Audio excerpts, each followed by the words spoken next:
आपको बता दें कि इजराइल के होदेदा पोर्ट पर हमले के बाद हूती ने इजराइल के ईलत बंदरगाह की तरफ एक बैलिस्टिक मिसाइल दागी थी, जिसे इजराइल ने इंटरसेप्ट कर लिया था।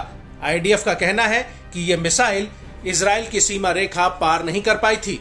आईडीएफ के मुताबिक 7 अक्टूबर 2023 के बाद से हूती अभी तक ईलत की तरफ 220 से ज्यादा हमले कर चुका है और इन हमलों की वजह से ये ईलत बंदरगाह सुनसान हो गया है।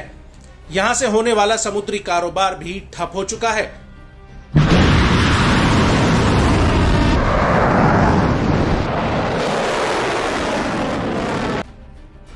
और इसकी वजह से यहां पर ऑपरेट कर रही शिपिंग कंपनियों ने अपने 50% स्टाफ की छटनी कर दी है और अब इस बंदरगाह पर सिर्फ 120 लोग ही काम कर रहे हैं। बड़ी बात यह है कि हूती के इन हमलों से ईलत को काफी नुकसान हुआ है। इजरायली मीडिया हाउस यजेट एरोनॉट का कहना है कि ईलत को करीब 1 करोड़ 40 लाख डॉलर का नुकसान हुआ है।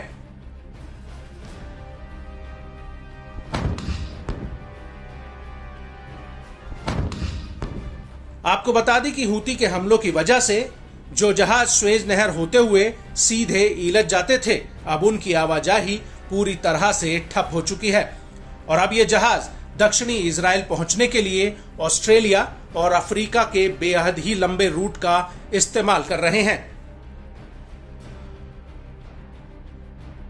आपको बता दें कि 20 जुलाई 2024 को इजराइल ने हूती पर जो हमला किया था, उसमें 5 क्रेनें तबाह हो गई थी, जबकि होदेदा प्रांत की तेल भंडारण की क्षमता 1,50,000 टन से घटकर मात्र 50,000 टन रह गई है। और इजराइल का यह भी कहना है कि हूती के तेल डिपो पर हमला उसके लिए एक बहुत बड़ा झटका है और यहां पर तैनात क्रेनें समुद्र के जरिए ईरानी हथियारों की सप्लाई का एक प्रमुख साधन थी, जिन्हें ध्वस्त कर दिया गया है। और तेल डिपो पर इजराइल का यह हमला बेहद ही भयानक था, जिसकी आग अभी बुझी नहीं है।